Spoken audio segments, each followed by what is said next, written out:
Hello, Namaste. Welcome to my BS Square classes. Stress in plants or the plant stress. Plant stress is any external condition that negatively affects a plant's normal growth, development or survival. ಯಾವುದೇ ಒಂದು ವಸ್ತು ಸಸ್ಯದ ಒಂದು ಬೆಳವಣಿಗೆ ಅಥವಾ growth ಆಗಲಿಕ್ಕೆ ಅಥವಾ development ಆಗಲಿಕ್ಕೆ ಅಥವಾ ಸರ್ವೈವಲ್ ಆಗಲಿಕ್ಕೆ ಅಡ್ಡಿಯನ್ನು ಉಂಟು ಮಾಡ್ತಾ ಇದ್ದರೆ ಅದನ್ನು ನಾವು ಪ್ಲ್ಯಾಂಟ್ ಸ್ಟ್ರೆಸ್ ಅಂತ ಕರಿತೀವಿ. ಇದು ಮೇನ್ಲಿ ಏನಪ್ಪ ಅಂತಂದರೆ ಮುಖ್ಯವಾಗಿ ಎರಡು ಪ್ರಕಾರಗಳಲ್ಲಿ ನಾವು ಈ ಪ್ಲ್ಯಾಂಟ್ ಸ್ಟ್ರೆಸ್ ಥಿಂಗ್ಸ್ಗಳನ್ನು ಗ್ರೂಪ್ ಮಾಡ್ತೀವಿ. ಒಂದು ಬಯೋಟಿಕ್ ಸ್ಟ್ರೆಸ್ ಆದರೆ ಇನ್ನೊಂದು ಬಯೋಟಿಕ್ ಸ್ಟ್ರೆಸ್.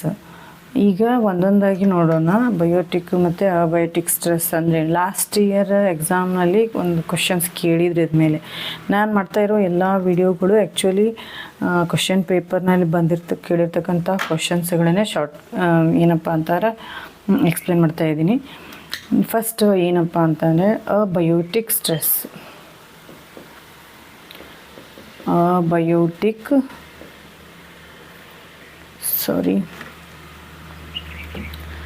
Abiotic stress. ಈ ಅಬಯೋಟಿಕ್ ಸ್ಟ್ರೆಸ್ ಅಂದರೆ ಏನಪ್ಪ? ಅಬಯೋಟಿಕ್ ಸ್ಟ್ರೆಸ್ ಅಂತಂದರೆ ಯಾವ ನಾನ್ ಲಿವಿಂಗ್ ಫ್ಯಾಕ್ಟರ್ಸ್ಗಳು ಏನಪ್ಪ ಅಂತಂದರೆ ಲೈಕ್ ಏನಪ್ಪ ಅಂದರೆ ಸನ್ಲೈಟು ಆಮೇಲೆ ಸಾಯಿಲ್ ಸಾಲ್ಟ್ಸು, ಆಮೇಲೆ ಹೆವಿ ಮೆಟಲ್ಸು,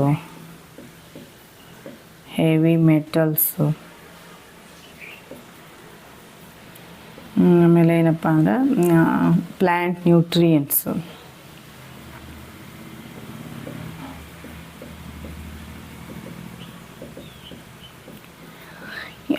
ಆಮೇಲೆ ವಾಟರ್, CO2 ಕನ್ಸಿಡರ್ ಮಾಡ್ಬೋದು ಇಲ್ಲಿ.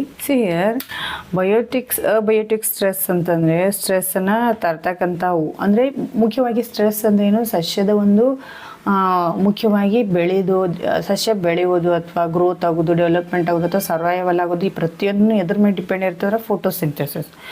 ಈ ಫೋಟೋಸಿಂಥೆಸಿಸ್ ಸಸ್ಯದಲ್ಲಿ ಸರಿಯಾಗಿ ಆಗ್ಲಿಕ್ಕೆ ಯಾವ್ಯಾವ ವಸ್ತುಗಳು ಫೋಟೋಸಿಂಥೆಸಿಸ್ ಆಯ್ತಾ ಸಸ್ಯ ಆಹಾರ ಸರಿಯಾಗಿ ತಯಾರು ಮಾಡ್ಲಿಕ್ಕತ್ತ ಅದು ಒಳ್ಳೆ ರೀತಿ ಗ್ರೋತ್ ಆಗೇ ಆಗುತ್ತೆ, ಡೆವಲಪ್ ಆಗೇ ಆಗುತ್ತೆ, ಸರ್ವೈವು ಆಗುತ್ತೆ. ಬಟ್ ಯಾವಾಗ ಸಸ್ಯಕ್ಕೆ ಫೋಟೋಸಿಂಥೆಸಿಸ್ ಮಾಡ್ಲಿಕ್ಕೆ ಸಾಧ್ಯ ಆಗೋದಿಲ್ವೋ ಆವಾಗ ಅದು ಸರಿಯಾಗಿ ಬೆಳೆಯೋದಿಲ್ಲ. ನೀನು ಫೋಟೋಸಿಂಥೆಸಿಸ್ಗೆ ಬೇಕಾಗ್ತಕ್ಕಂಥ ಮುಖ್ಯವಾದ ವಸ್ತುಗಳು ಎಲ್ಲನೂ ಏನಪ್ಪ ಅಂದ್ರೆ ಅಬಯೋಟಿಕ್ ಫ್ಯಾಕ್ಟರ್ಸೇ ಅದಾವು. ಈ ಎಲ್ಲ ಅಬಯೋಟಿಕ್ ಫ್ಯಾಕ್ಟರ್ಸ್ಗಳು ಹೆಚ್ಚಾಗಿ ಅವೈಲೇಬಲ್ ಆದ್ರೂ ಕೂಡ ಸಸ್ಯಕ್ಕೆ ಸ್ಟ್ರೆಸ್ ಆಗುತ್ತೆ, ಅದು ಸರಿಯಾಗಿ ಡೆವಲಪ್ ಆಗಲ್ಲ, ಸರ್ವೈವಲ್ ಆಗಲ್ಲ.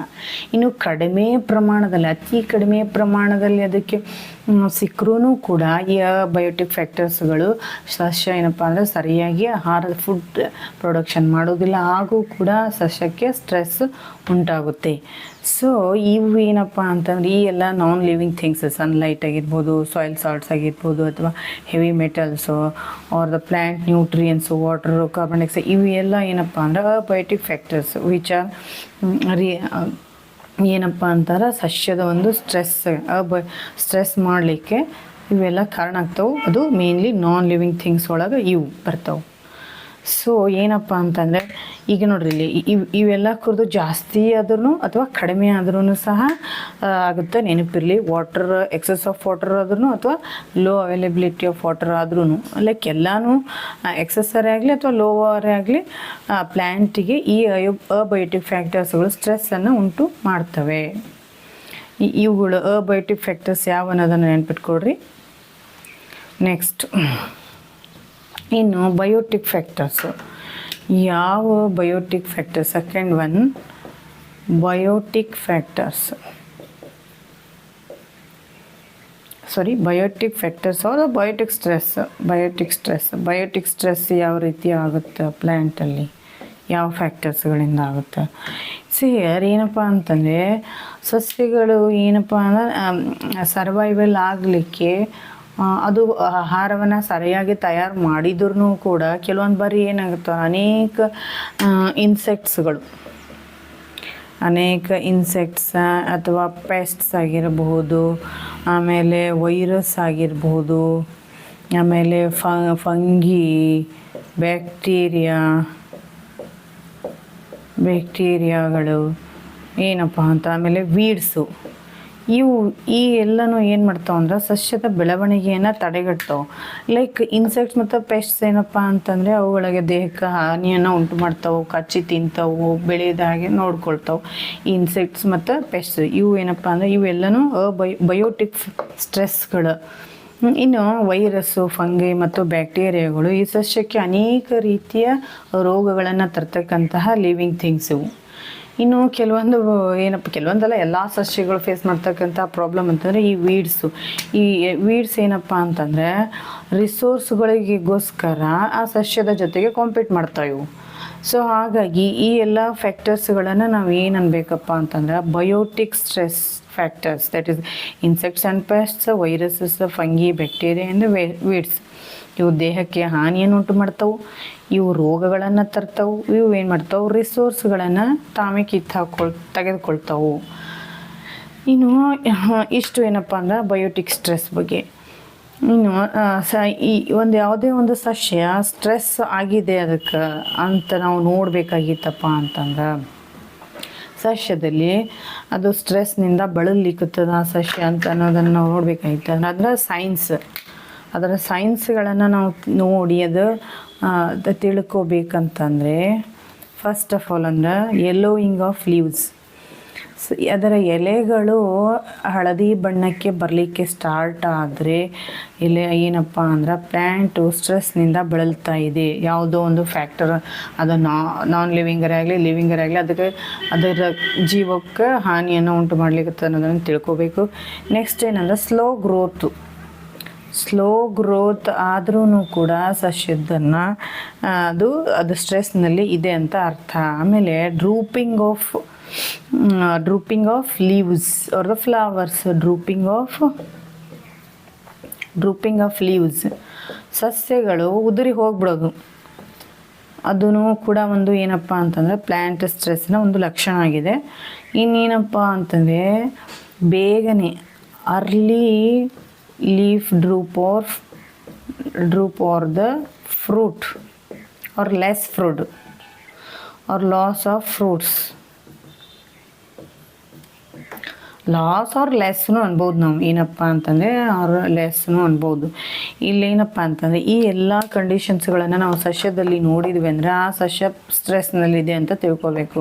ಎಲೆಗಳು ಹಳದಿ ಆಗಿದ್ರು ಅಂದರೆ ಯೆಲ್ಲೋಯಿಂಗ್, ಆಮೇಲೆ ಸ್ಲೋ ಗ್ರೋತ್ ಆಗಲಿ ಅಥವಾ ಡ್ರೂಪಿಂಗ್ ಆಫ್ ಲೀವ್ಸ್ ಆದ್ರೂ, ಆಮೇಲೆ early leaf drop are the loss of fruits, ಬೇಗನೆ ಎಲೆ ಉದುರುವುದು ಅಥವಾ ಹಣ್ಣುಗಳು ಕಡಿಮೆ ಪ್ರಮಾಣದಲ್ಲಿ ಆಗೋದು, ಕಡಿಮೆ ಸೈಜಲ್ಲಿ ಡೆವಲಪ್ ಆಗೋದು, ಇಲ್ಲ ಅಂತಂದರೆ ಬೇಗನೆ ಉದುರಿ ಹೋಗ್ಬಿಡೋದು.